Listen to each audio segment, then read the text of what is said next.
이 구절은 말이죠.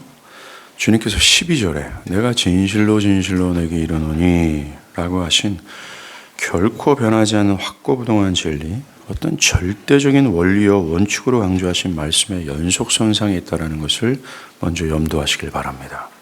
그러하기에 주님을 사랑하는 참된 신자가 그의 계명에 순종하는 것은 피할 수 없는 하나의 원리요, 필연적으로 나타날 수밖에 없는 분명한 열매가 된다라는 것입니다. 우리가 여기서 한 가지 눈여겨볼 것이 있습니다. 그것은 그동안 주님이 내가 진실로 진실로 내게 이르노니 라고 확고부동한 진리를 말씀하시는 세 가지 모두가 다 조건문으로 되어 있다는 겁니다. 12절 너희가 나를 믿으면 내가 행한 일을 할 것이요. 13절 너희가 내 이름으로 무엇이든지 기도하면 내가 행할 것이다. 오늘 본문에서도 너희가 나를 사랑하면 내 계명을 지킬 것이다. 이 구절들은 결과를 발생케 하는 원인이 있고 그 원인이 참된 것이라면 필연적인 결과가 있을 것을 약속하는 문장으로 되어 있습니다. 원인이 있으면 그 원인에 따르는 결과가 있을 거라고 하는 이 인과관계로 형성되어 있다는 거예요. 너희가 나를 믿으면 원인이죠. 내가 지금껏 행한 일을 할 것이다. 결과가 있다는 것입니다. 오늘 본문처럼 너희가 나를 사랑하면 원인이죠. 내 계명을 따를 것이다 라는 이 결과가 뒤따를 것임을 내가 진실로 진실로 내게 이르노니 이건 하나의 원리와 원칙이야, 확고부동한 진리야, 변하지 않는 원리야 라고 하는 그 원칙 안에 있다는 겁니다. 우리는 여기에서 기독교의 중요한 한 가지 원리를 발견합니다. 기독교는 무작정 내가 행한 일을 너가 하라, 내 계명을 지키라 하지 않고 그 전에 그것에 앞선 어떤 원인이 선행되어야 된다는 것을 강조합니다. 그런 결과를 명령하기 전에 이 결과를 낳을 수밖에 없는 원인을 강조한다는 것이죠. 예를 들어서 오늘 본문을 두고 생각하면 너희가 나를 사랑하면, 즉 원인이 없는 결과를 기독교는 참된 것으로 인정하지 않습니다. 모든 결과는 철저히 올바른 원인에서 비롯된다는 거예요. 만약 이 원인이 참된 것이라면 뒤따르는 결과는 필연적일 수밖에 없다는 것입니다. 만약 원인이 없이 결과만 요구하거나 어떤 좋은 결과만을 명령한다면 그것은 결코 기독교가 아닙니다. 예를 들어서 오늘 본문을 두고 생각하면 너희가 나를 사랑하면 이라는 원인을 강조하지 않고 그저 주님의 계명을 지키라 라는 결과만 요구하는 것이라면 그것을 우리는 율법주의라고 얘기를 합니다. 기독교 진리가 아니라는 것이죠. 그것은 사람들에게 무거운 짐을 주는 꼴이 될 뿐입니다.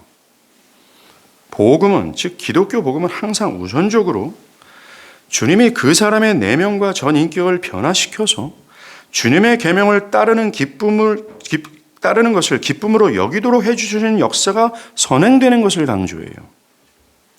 복음은 복음의 결과인 열매를 도출하는 원인을 우선적으로 강조합니다. 결과를 낳게 하는 원인에 사람들을 집중시키죠. 왜요? 원인만 있다면 결과는 당연한 수순이 되기 때문에 그렇습니다. 그런데 안타깝게도 사람들은 자신에게 신앙의 열매를 맺게 하는 이 근본적인 원인이 있는가? 라며 이 결과를 도출해내는 원인을 돌아보기 전에 성급하게 자신이 이 어설픈 원인, 즉 거듭난 회심, 영적인 변화가 있다고 빠르게 단정하고 결과를 만들어내려고 합니다. 그러다가 그 신앙의 열매가 뒤따르지 않자 잠시 고민하다가 자연스럽게 그 상태가 고착해 되어버리죠. 그로 인해 신앙은 무겁고 부담이고 시간이 갈수록 기쁨이 되지 못하는 겁니다. 그래서 원인이 없이 결과만 따르는 율법주의는 신앙에 항상 공허함을 주고 항상 의문을 주는 것입니다. 오늘날 이 복음에서 벗어난 여러 오류들 중 대표되는 것이 번영신학이죠. 번영주의입니다. 번영신학 또한 원인을 집중하지 않고 복음의 결과만을 지나치게 집중한 나머지 생긴 오류예요. 신자의 삶에 뒤따르는 내면과 삶의 모든 복들은 사실 이 물질적인 것에만 한정짓지 않습니다. 구원 안에서 얻어지는 참된 복들은 주님을 참되게 믿고 주님과 사랑의 관계를 맺은 자들에게 자연스럽게 또 필연적으로 뒤따르게 되는 축복이죠. 그래서 신자들은 하나님을 사랑하는 것, 그리고 하나님의 자신을 사랑해 주는 것에 참된 복과 충만과 또 만족을 누립니다. 그 외의 것들은 부수적인 것들이 되어지는 것이죠. 그런데 이 번영주의자들은 참된 복의 원인이 되는 하나님과의 사랑의 관계에 대한 이 원인을 무시한 채 신자들이 누리는 복만을 집중합니다. 모든 복의 원인이 되시는 하나님을 사랑하는 것에 관심을 두지 않고 결과만을 바란다는 것이죠. 그래서 이들에게는 하나님을 사랑하고 또 하나님의 자신을 사랑한다는 이 약속이 그렇게 만족이 되지 못하고 복이 되지 못하며 어떤 결과만을 추구합니다. 그리고 오늘날 현대 교회 안에서 참된 신자가 아님에도 불구하고 자신을 참된 신자로 여기는 이 위험한 실수들이 난무하게 된 이유 또한 구원을 일으키는 참된 원인이 무엇인지를 알지 못하고 성급하게 결과를 결정짓기 때문에 그렇습니다. 즉, 참된 신자가 되는 이 결과는 필수적으로 성령으로 거듭나야 한다라는 이 중요한 원인을 제외시켜버린 것입니다. 성령께서 허물과주로 죽은 자들 안에 역사하시오.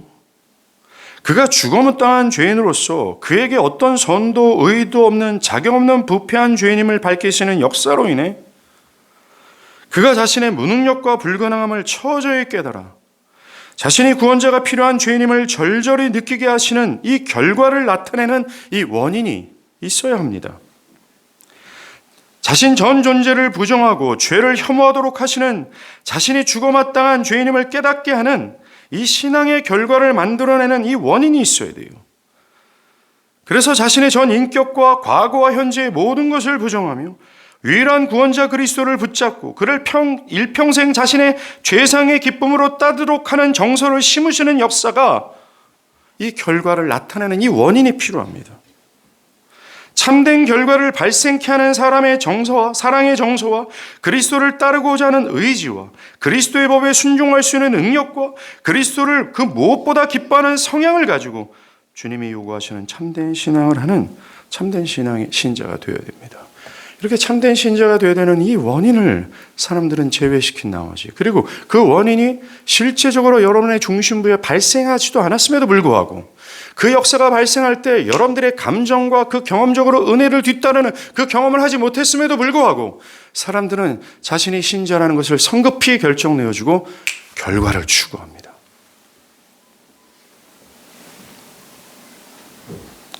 구원이라는 결과를 발생케 하는 원인이 없었는데 나는 입으로 주를 시인했지 않습니까? 그래서 나는 신자입니다. 그 원인이 없음에도 불구하고 나는 교회를 다니고 있고 세례를 받았고 교회에 있는 것이 편하고 나는 하나님을 생각하고 있고 나름대로 하고 있어요 라며 자신에게 어떤 표면적인 결과의 모습이 있다는 이유로 자신을 참된 신자로 여깁니다.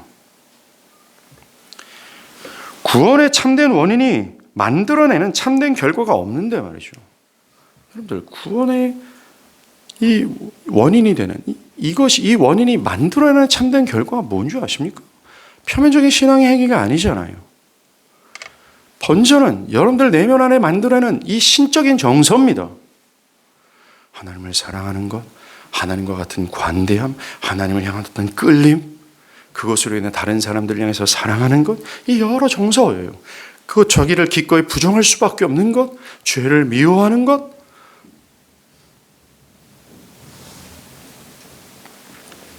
오늘날 원인을 기억하지 못하고 결과에만 집착한 나머지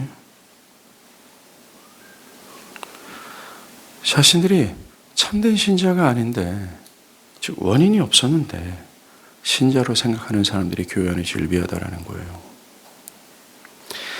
이와 같이 우리도 결과보다는 이 원인에 집중할 수 있어야 됩니다. 왜냐하면 주님은 진실로 내게 이르노니, 자 이제부터 내가 말하는 것은 확고부동한 진리야 영원토록 변하지 않은 하나의 원리야 원칙이야 라고 말씀하시면서 이렇게 말씀하세요. 원인이 있다면 결과는 자연스럽게 뒤따를 수밖에 없다라는 것입니다. 오늘날 많은 사람들이 이러한 말씀들을 무시한 채 자신 안에 참된 결과가 없음에도 불구하고 원인을 돌아보지 않는다라는 것입니다. 즉, 계명들, 주님의 모든 가르침들, 주님께서 이 땅에서 하나님의 말씀을 듣고 계시한 모든 그리스도의 모든 가르침들을 내가 적극적으로 자기를 부인하며 정말 죽기까지 따르고자 하는 성향과 실제가 없음에도 불구하고 나한테 원인이 없지 않을까라는 것을 돌아보지 않는다라는 것입니다. 오늘날 기독교 신앙의 문제의 핵심은 저는 이것이라고 저는 확신합니다. 원인이 없었는데 표면적인 결과로 자기를 신자로 판단한다라는 것이죠.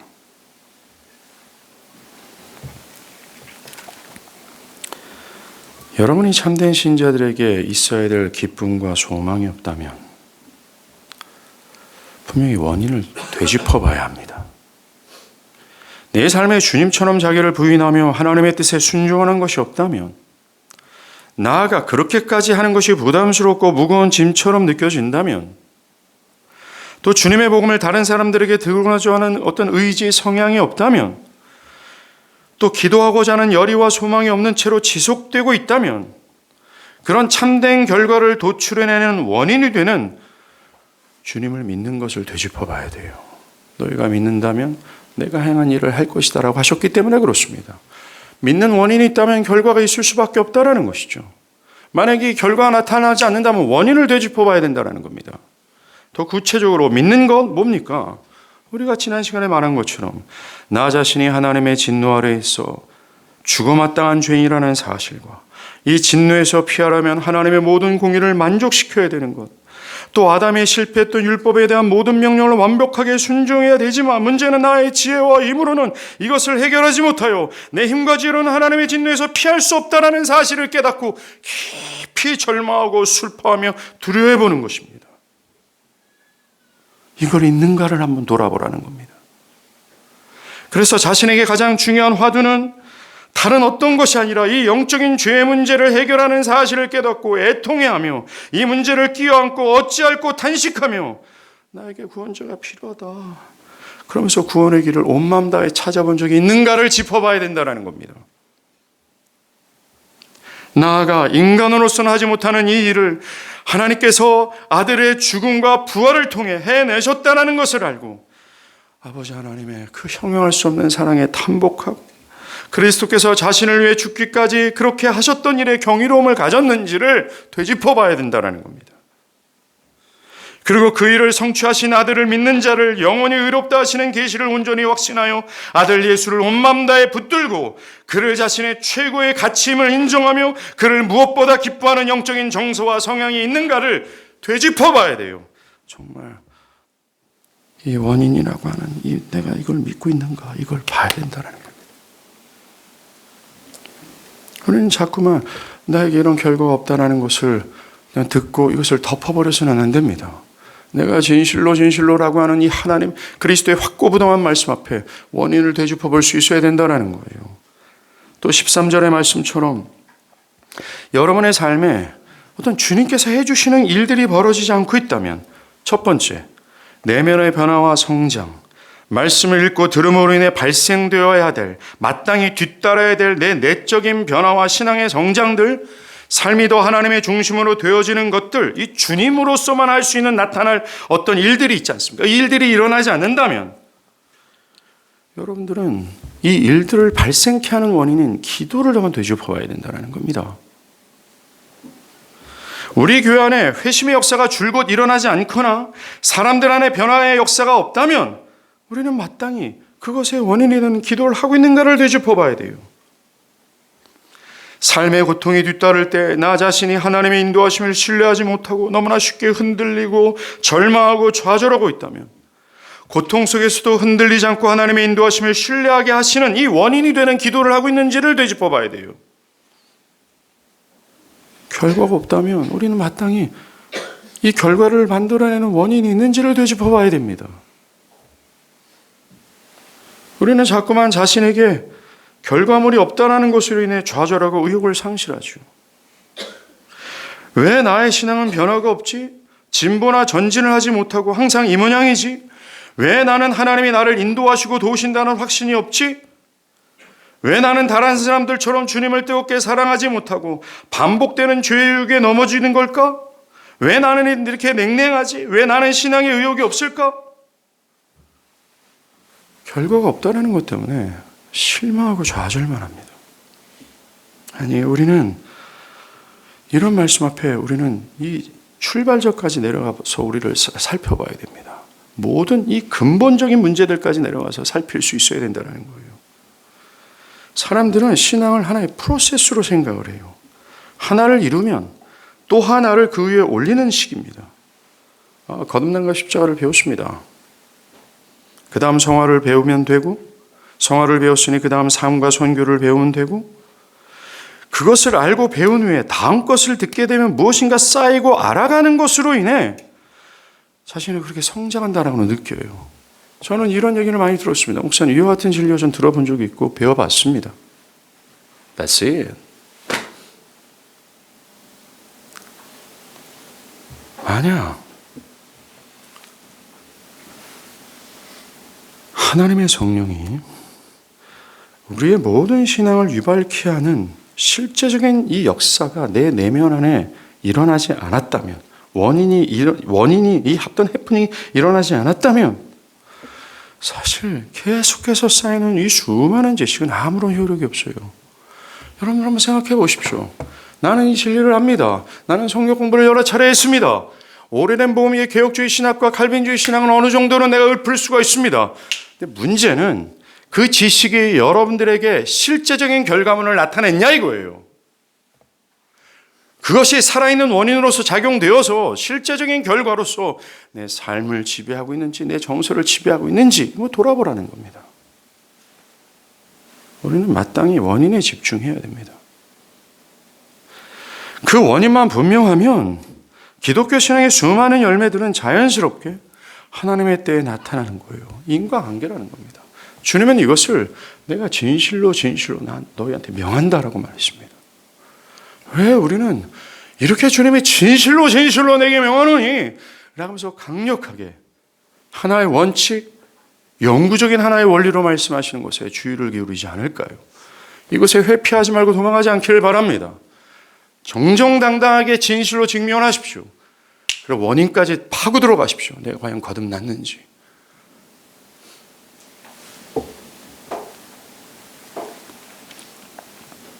자, 이제 우리는 이런 하나의 중요한 원칙을 배웠습니다. 이제 오늘 우리에게 주어진 본문에서 우리가 먼저 집중해야 될 부분이 뭘까요? 그것은 내 계명을 지켜라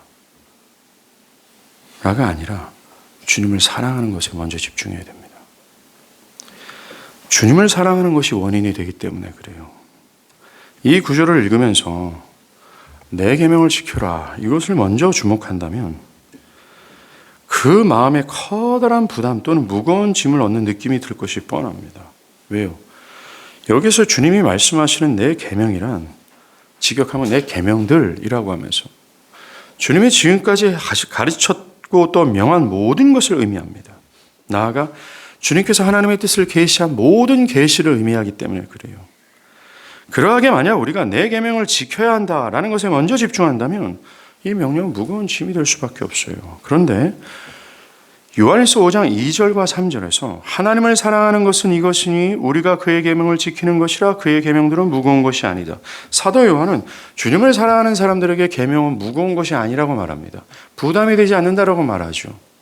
깃털처럼 가벼운 거라고 얘기합니다. 즐거움이라고 얘기하죠. 이유인 즉슨 이 계명을 지키는 것이 무겁게 되지 않도록 하는 이 결과를 도출해내는 원인이 있기 때문에 그렇습니다. 원인이 뭡니까? 주님을 사랑하는 거예요. 그러하기에 오늘 우리가 먼저 집중해야 될 것은 원인이 되는 주님을 사랑하는 것에 있어야 됩니다. 오늘 주님은 어떤 객관적인 조건, 어떤 원인을 제시한 후에 거기에 수반되는 결과를 제시하시죠. 너희가 나를 사랑하면 내 계명을 지킬 것이다. 이거는 명령법으로 기록된 게 아닙니다. 이건 직설법이에요. 즉 사실을 묘사한 겁니다. 미래에 발생되어질 필연적인 어떤 일들을 그냥 적시한 거죠. 주님이 오늘 내 계명을 지키리라는 믿는 자의 순종을 말씀하실 때 이 순종이 선택이 아니라 그럴 수밖에 없는, 기필코 나타날 수밖에 없고 순종할 수밖에 없는 필연적인 것임을 강조하고 싶으신 것입니다. 어떤 조건만 갖추면 그것은 해낼 수 있다는 것입니다. 그 조건이 뭐예요? 주님을 사랑하는 것입니다. 주님에 대한 사랑과 주님에 대한 순종은 절대로 어떤 타협의 요소에 있지 않아요. 해도 되고 안 해도 되는 요소가 아니라는 겁니다. 믿는 자들이 어떤 선택사항이 아니라는 것이죠. 이 사랑과 이 순종은 뗄 수 없는 연결고리입니다. 여러분들 오늘 본문만이 아니죠. 우리가 14절, 14장 15절을 읽었잖아요. 21절 좀 밑으로 내려가면 나의 계명을 지키는 자는 나를 사랑하는 자니 나를 사랑하는 자 아버지께 사랑을 받을 것이다. 예수께서 대답하시되 23절이죠. 사람이 나를 사랑하면 내 말을 지키리니 내 아버지께서 그를 사랑할 것이다. 계속해서 사랑과 순종을 계속 연결지어서 말씀하실 뿐만 아니라 사랑하면 내 계명을 지킬 거라고 얘기합니다. 계명을 지키는 자는 하나님을 사랑하는 자들이라고 얘기합니다. 네, 사랑은 분명 정서가 맞아요. 하나의 정서죠. 그런데 이 정서가 우리의 삶에 보이는 것과 보이지 않는 모든 것을 움직이는 참된 힘의 중심을 차지한다 할 수 있을 정도로 영향은 대단합니다. 그래서 어떤 사람이 무엇을 사랑하게 되는가에 따라 그 사람의 내면과 삶을 좌우됩니다. 그 사람이 어떤 것을 사랑한다면 그 사람의 시간, 삶의 선택, 결정들이 그 사랑의 대상이 다 결정이 되어버려요. 어떤 사람이 한 사람을 사랑할 경우 그 사람의 생각은 자연스럽게 그가 사랑하는 사람들에게 기울어지게 마련입니다. 눈을 감아도 무엇을 해도 말이죠. 어떤 끌림이 있다라는 겁니다. 그가 강력한 자기의지로 자기의 사랑의 대상을 기억하고 그 의지를 기울이지 않아도, 누가 그렇게 명령하지 않아도 자연스럽게 그의 생각과 의지와 성향이 사랑하는 사람을 향하게 되어 끌리게 되고 기울어지게 된다는 겁니다. 그 사람을 보고 싶어하고 그와 함께 있고 싶어, 그가 원하는 것을 하고 싶어, 그가 원하지 않는 것은 하지 않기를 바라는 마음으로 가득합니다. 이것은 강한 결단이나 의지가 필요 없어요. 이것은 매우 자연스러운 기울여짐입니다. 이와 같은 정서가 사랑입니다. 그래서 사랑이라는 정서는 내가 이제부터 사랑할 거야, 사랑해야 돼 라는 것이 아니라 자연스럽게 사랑하게 되는 수동적인 의미가 더 커요. 우리는 이것을 복잡하게 생각하지 않아도 됩니다. 누군가를, 그리고 무엇을 사랑하게 되는 것은 철저히 그의 강한 의지가 아니라 자연스러운 끌림이에요. 오늘 본문에서 너희가 나를 사랑하면 이라는 주님을 사랑하는 것 또한 내가 주님을 사랑하겠습니다, 주님을 사랑하라 라는 결단과 명령이 아니라 주님을 향한 자연스러운 끌림이 되는 것입니다. 주님을 사랑하는 것은 바로 그거예요. 누가 시키지 않았도, 누가 명령한 것도 아니고 내 의지와 결단이 아니라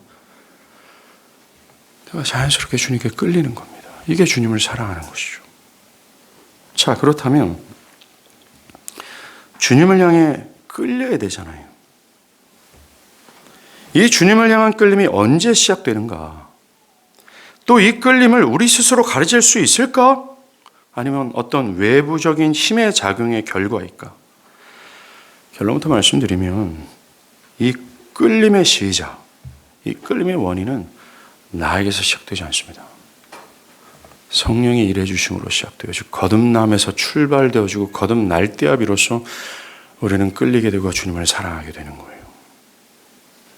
여러분, 우리가 보고 있는 요한복음의 저자 사도 요한이잖아요. 이 사도 요한이 이 요한일서를 썼습니다. 요한복음하고 이 요한일서, 이 서신은 아주 긴밀하게 연관관계가 있어요. 이 사도 요한이 요한일서 5장 1절에서 3절에서 이 하나님을 사랑하게 되는 것, 주님을 사랑하게 된 출발이 어떻게 출발되어지는지를 설명합니다. 요한일서 5장 1절에서 3절이에요.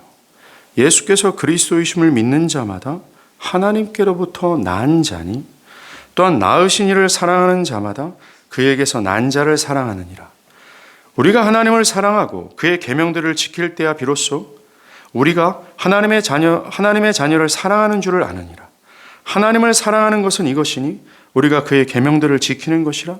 그의 계명들은 무거운 것이 아니로다. 마치 오늘 우리가 읽은 이 구절을 보충해서 설명해 주는 느낌이 들어요. 참고서와 같습니다. 먼저 이 구절은 그리스도를 믿는 것이 사람의 힘과 지혜가 아니라 하나님으로 말미암는 변화임을 강조합니다. 그 변화는 다름 아닌 하나님께로부터 나을 때라는 겁니다. 그래서 난다, 태어난다는 뜻인데 여기서 사용하는 헬라어가 요한복음 3장에서 주님 말씀을 거듭남 있잖아요. 다시 태어나는 것. 이거가 일치합니다. 즉 누가 믿는가? 거듭난 자가 믿는다라는 것입니다. 그 다음에 우리가 집중해야 될 게 이거예요. 이렇게 하나님으로부터 난 자들, 즉 거듭난 자들은 뭐라고 합니까? 낳으신 이를 사랑한다라고 말합니다. 우리를 거듭나게 하신 하나님을 사랑하게 된다라고 말합니다. 거듭남이 사랑의 시작, 출발점이라는 겁니다. 그렇습니다.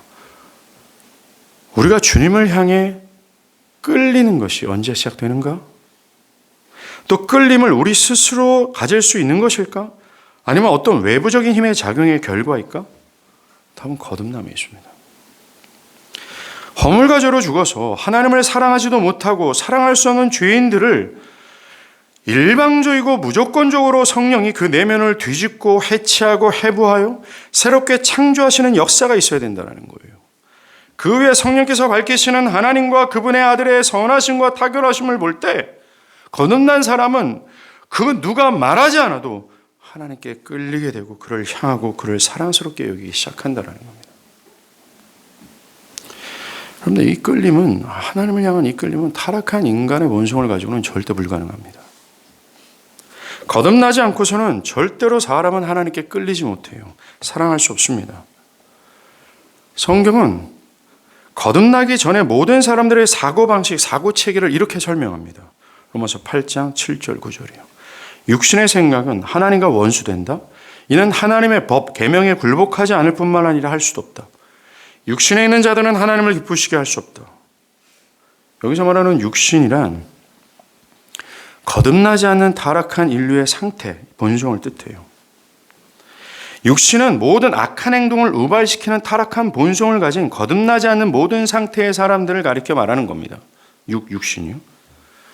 그리고 육신의 생각은 할 때 이 생각은 언어로는 습관적인 마음의 방향, 즐거움을 가지고 생각하고 집착하고 정성을 기울이며 자연스럽게 끌리는 것을 말해요.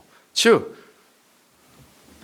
거듭나지 않은 타락한 본성을 가지고 있는 모든 사람들의 끌리고 자연스럽게 생각하고 집착하고 그냥 이렇게 기울어지는 모든 것은 하나님과 원수라고 말합니다.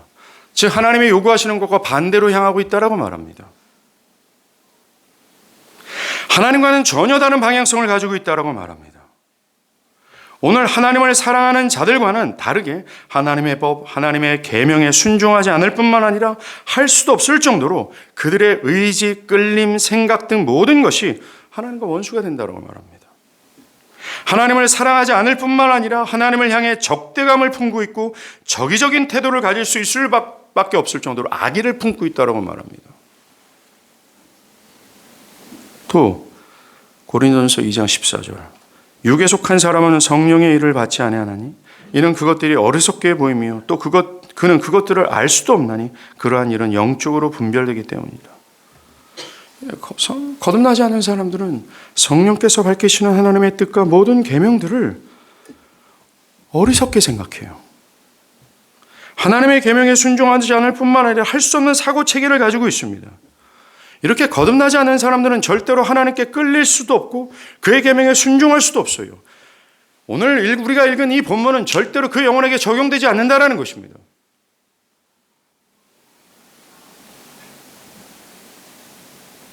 거듭남의 원인이에요.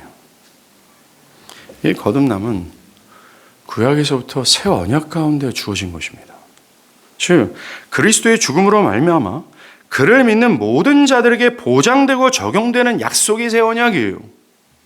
그리스도의 죽음으로 무지막지하게 일방적으로 우리에게 확 주신 보장된 축복의 정형이라는 겁니다. 그 중에 하나가 이 거듭남이에요.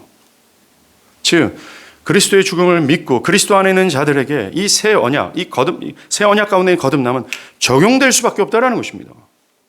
구약에서 이 새 언약을 이렇게 예언했어요. 에레미야 31장 29절 33절. 내가 이스라엘 집과 유다의 집에 새 언약을 맺으리라. 이것은 애굽 땅에서 인도하여 내던 날에 맺은 것과 같지 아니할 것은 곧 내가 나의 법을 그들 속에 두며 그들의 마음에 기록하여 그들의 하나님이 되고 그들은 내 백성이 될 것이다. 즉 그전에는 돌배에 이것을 새겼잖아요. 계명을. 그런데 새 언약 가운데 있는 사람들에게 하나님은 내가 그렇게 할 거다는 강한 의지의 표현을 하시면서 이 계명을 그들의 마음속에 내가 심어버릴 거다라고 얘기합니다. 더 구체적으로 에스겔 36장 25절 27절 맑은 물을 너에게 뿌려서 너희로 정결하게 하되 곧 너희 모든 것에서와 모든 우상 숭배에서 너희를 정결하게 할 것이며 또 새 영을 너희 마음속에 두고 새 마음을 너희에게 주되 너희 육신에서 굳은 마음을 제거하고 부드러운 마음을 줄 것이며 또 내 신을 너희 속에 두어 너희 율례를 행하게 하리니 너희가 내 규례를 행할지라. 새 언약에서 주어지는 이 거듭남 있잖아요. 그리스도의 죽으심을 믿고 그리스도 안에 있는 사람들에게 기필코 적용될 수밖에 없는, 일방적으로 보장될 수밖에 없는 이 약속, 이 거듭남은 말입니다. 성령께서 거듭나게 하시는 그 사람 안에는 먼저 선행될 것이 있어요. 하나님을 향하지도 않고 하나님께 끌리지도 않으면 반대로 하나님께 적대감을 품고 있고 악의를 품고 있는 그 모든 굳은 마음을 제거하는 것으로부터 시작이 됩니다. 타락했던 자기 중심적이었던 자기의 고집과 자기의 의를 주장하는 모든 본성과 성향과 전 인격을 하나님의 성령이 먼저 산산히 부수시는 것으로부터 시작이 돼요. 그리고 그에게 전혀 없었던 하나님을 사랑하고자 하고 하나님의 말씀을 수용하고자 하며 그 하나님을 따르고자 하는 새로운 마음을 심으시는 것이 거듭남이라고 말합니다. 이 거듭남은 전과 완전히 다른 마음을 갖는 것을 의미합니다. 전에 가지고 있지 않았던 의지와 성향을 심겨지는 것이 거듭남이라고 말해요. 무엇보다 그 전에 없었던 하나님을 향한 끌림이 있어요. 그동안 보지 못했던 하나님의 크고 위대하심과 십자가를 통해 드러난 하나님의 선하심을 보고 맛보게 하시어 하나님의 아름다움에 매료되게 하시는 겁니다. 난 어릴 때부터 교회 다녔단 말입니다. 십자가 잘 들었어요. 하나님 우리를 사랑한다느니 이런 얘기를 다 귀가 따갑도록 들어왔어요. 그런데 엄밀히 말해서 거듭날 때까지 그는 자신이 진정으로 하나님을 사랑하지 못했구나 몰라요. 내가 하나님을 아는 지식도 있고 하나님을 사랑한다는 감도 있고 오래전부터 이러고 살아 들었기 때문에 거듭나지 않은 사람들은 본인이 그런 경험치와 지식 안에서 하나님을 사랑한다라고 생각해요. 근데 거듭난 사람들은 성령께서 밝히시는 자신의 현실을 알잖아요. 내가 지식으로 알았을 뿐이구나. 들어서 익숙할 뿐이구나. 내가 진짜 하나님을 사랑하지 않았구나. 그제서야 알아요.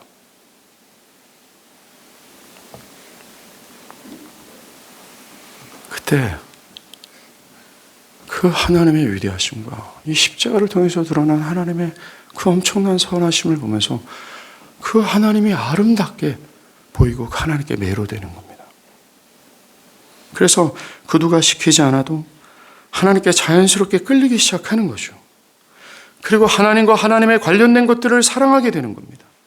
누가 강요하지 않아도 예배가 사랑스러워지고 그저 의무와 형식의 수준이 아니라 예배를 드리고 싶어하며 자신과 같이 하나님을 사랑하는 사람들에게 자연스럽게 끌리게 돼요. 교인들에게 끌리게 된다는 겁니다. 그래서 성도의 교제가 즐겁고 그것이 자기에게 유익하다고 느껴지는 거죠. 주님께 기도하는 것이 즐겁고 주님을 전하는 것이 그에게 행복이 되는 겁니다. 하나님과 관련된 일들이 자신에게 그전에 가치 기준으로 봤을 때는 하나님과 관련된 이 일은 나에게 손해가 되는 거였어요. 굉장히 꺼려졌는데 이제는 자연스러운 일이 되고 그 일에 끌리기 시작하는 거예요. 사랑하게 되는 겁니다. 나아가 거듭남은 더 위대한 것은 하나님의 성령이 거듭난 심령 가운데 내주하셔서 그가 하나님의 계명을 지키도록 지속해서 역사한다고 말합니다. 그래서 하나님을 사랑하는 자, 곧 거듭난 사람은 주님의 계명에 순종하는 것은 필연일 수밖에 없다는 겁니다.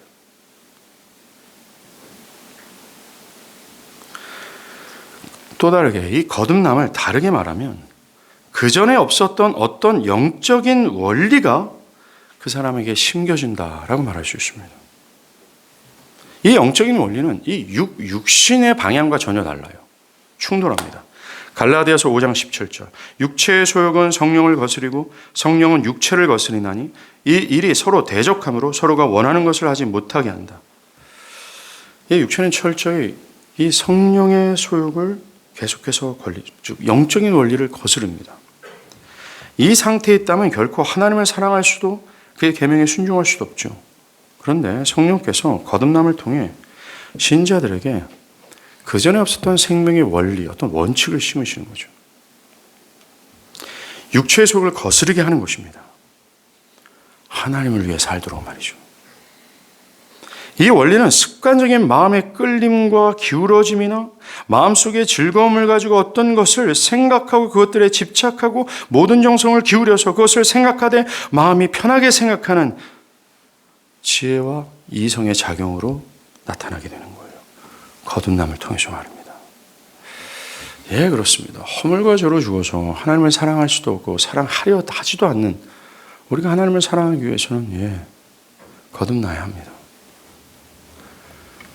누가 시키지 않아도 하나님께 끌려야 돼요. 하나님이 사랑스럽고 하나님이 아름답게 보여야 됩니다. 이런 영적인 생명의 원리는 자연스럽게 이 거듭남은 주님의 계명을 사랑하고 그 계명을 즐거움으로 따르도록 합니다. 오늘 보면서 주님은 너희가 나를 사랑하면, 즉 성령으로 거듭나서 주님을 향해서 끌리게 된다면 나의 계명을 지킬 것이다 라고 하십니다. 이것을 사도 요한은 요한 1서에서도 강조해요. 하나님을 사랑하는 것은 이것이니 우리가 그의 계명을 지킬 것이다. 그의 계명들은 무거운 것이 아니다. 또 요한복음 14장 21절에 나의 계명을 지키는 자라 나를 사랑하는 자니 나를 사랑하는 자는 내 아버지의 사랑을 받을 것이요. 이거 외에도 구약 성경에서는요. 하나님을 사랑하는 것과 하나님의 계명을 따르는 것을 같은 선상에 항상 놓여요. 신명기 6장 2절과 5절. 그 모든 규례와 명령을 지키게 하기 위한 것이며 너는 마음을 다하고 뜻을 다하고 힘을 다하여 내 하나님 여호와를 사랑하라. 신명기 10장 12절. 이스라엘아 내 하나님 여호와께서 내게 요구하는 것이 무엇이냐? 곧 내 하나님 여호와를 경외하며 그의 모든 도를 행하고 그를 사랑하며 마음을 다하고 뜻을 다하여 내 하나님을 섬기고. 신명기 11장 1절. 내 하나님 여호와를 사랑하여 그가 주신 책무와 법도와 규례와 명령을 항상 지키라. 여호수아 22장 5절. 오직 여호와의 종 모세가 너희에게 명령한 명령과 율법을 반드시 행하여 너희의 하나님 여호와를 사랑하고 그의 모든 길로 행하며 그의 계명을 지켜. 보세요. 하나님을 사랑하는 것과 계명을 지키는 것을 계속 하나로 묶고 있습니다. 오늘 본문도 내가 진실로 진실로 내게 이르노니 강력한 하나의 원칙과 원리처럼 말씀하신 이 내용에서도 하나님을 사랑하는 것과 순종은 하나로 묶고 있다는 것입니다. 만약 나 자신이 하나님의 계명을 지키는 것이 없다면 나 자신이 아무리 감정적으로 주님을 사랑하고 있어도 그것은 주님이 말씀하시고 성경이 요구하거나 또는 성령의 거듭남을 통해 자연스럽게 생겨난 사랑이 결코 아님을 기억하십시오. 성경은 주님을 사랑하는 것은 감정과 정서에 머무는 것이 아니라 주님이 계시하신 모신 뜻에 순종하는 것이다 라고 말합니다. 주님을 사랑하십니까? 그럼 계명에 순종해야 합니다. 어떤 분은 저는 주님의 계명을 현재 지키지 않더라도 저는 주님을 사랑하고 있어요 라고 말하는 것은 아무런 소용이 없습니다. 여러분이 주님을 사랑한다면 결코 주님의 계명을 지키는 것으로 사랑해야 돼요.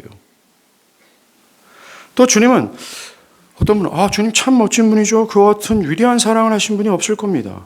그래서 저는 그분을 참 좋아합니다 라고 말하고 계명을 살피고 그것을 적극적으로 따르지 않고 있다면 그는 거듭난 신자가 아니에요. 참 그리스도인이 아니라는 겁니다. 그리스도의 구속으로 말미암아 주어지는 이 십계명이 있어요. 하나님의 중심을 요구하고 안식일을 기억하여 거룩하게 지키고 하나님을 예배하고 주님을 경외하고 함께 교회의 공동체 된 사람들과 사랑하는 것 등등 주님은 성경이 요구하는 대로 살고 신앙하는 것을 명령하셨습니다. 이 명령을 따르기 위해 자기를 변명하지 않고 자기를 부인하며 따르지 않고 있다면 그 속에서 나는 하나님을 사랑하는데요? 라는 말하는 것은 참된 것이 될 수 없어요. 주님의 계명을 지키는 것과 사랑하는 것은 철저하게 하나이고 의존되어 있습니다. 또 목사님 주님 계명 따라야죠. 하지만 요즘 정말 제가 정신이 없습니다. 너무 바빠요. 그럴 여유가 없습니다. 비록 제가 주님의 계명을 따르지는 않고 있지만 마음은 분명히 있습니다. 주님의 계명을 따르지 않고 있다면 그는 참된 자가 아니에요. 주님은 주님의 계명을 따르는 것에 있어서 자기를 부인하기를 요구하셨습니다. 주님이 내 계명을 지켜라 하는 이 오늘 말씀 속에는요, 자기를 부인하고 자신의 싱한 상황, 자신의 죄된 감정, 그의 성향, 그의 현재와 세상의 유혹과 위험 모두를 다 뒤로하고 자기 십자가를 들고 주님을 따르는 것이 내포되어 있다는 걸 기억하셔야 돼요. 우리는 상황에 따라 주님의 계명을 지키고 안 지키는 것이 아닙니다.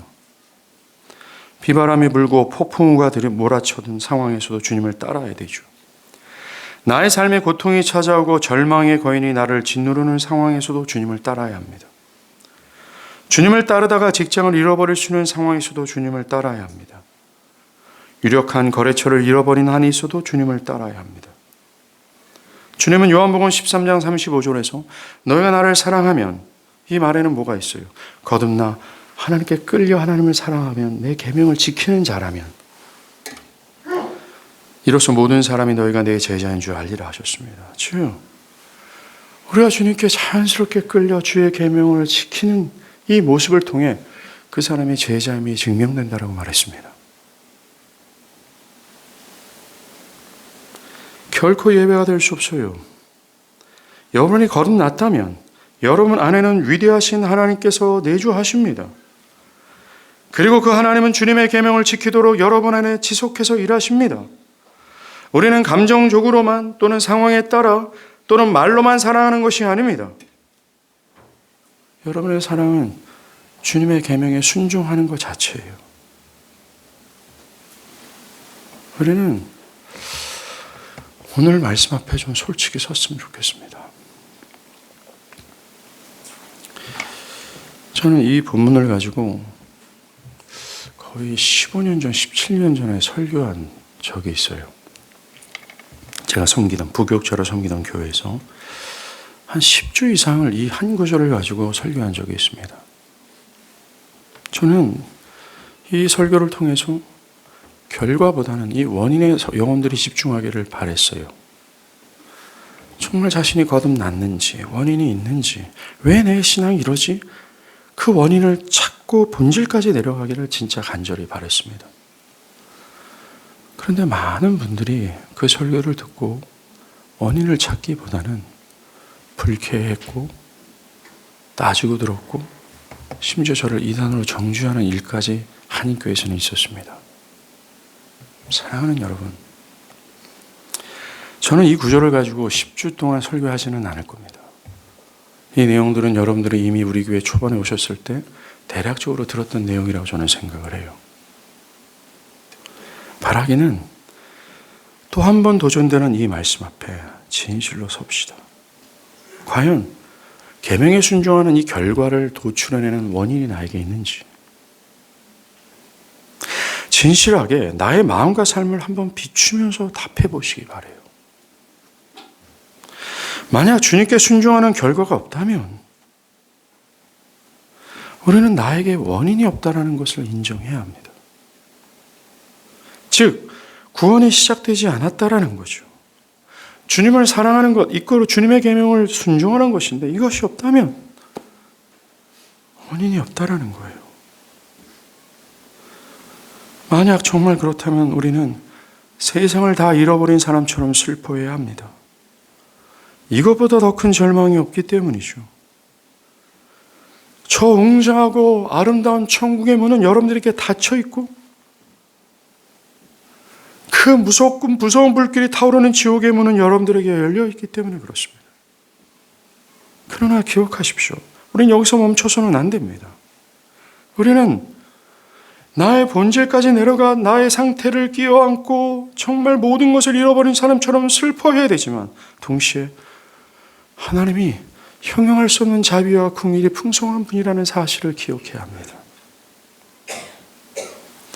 자비와 긍휼이 풍성하신 분께서는 아무리 타락한 본성을 가지고 있고 지금까지 하나님을 사랑하지 못하여 불순종했던 죄인의 기도라 할지라도 그것을 들어주시고 응답하시는 분이라는 사실을 기억해야 됩니다.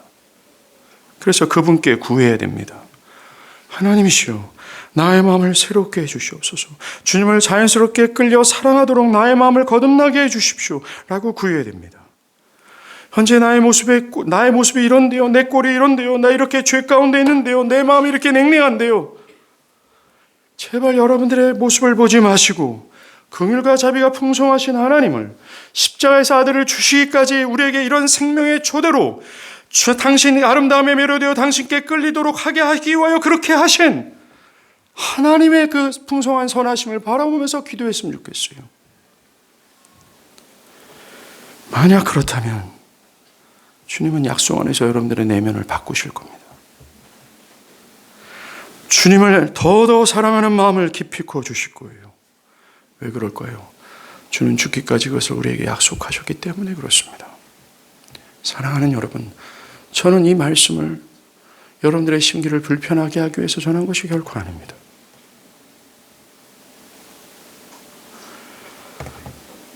이것은 기필코 돌아봐야 되고 찾아봐야 될, 때로는 이것이 불편한 진실이 될 수도 있겠지만 그럼에도 불구하고 돌아봐야 되고 살펴봐야 될 가장 신앙의 핵이요 시작이요 중심이 되기 때문에 그렇습니다.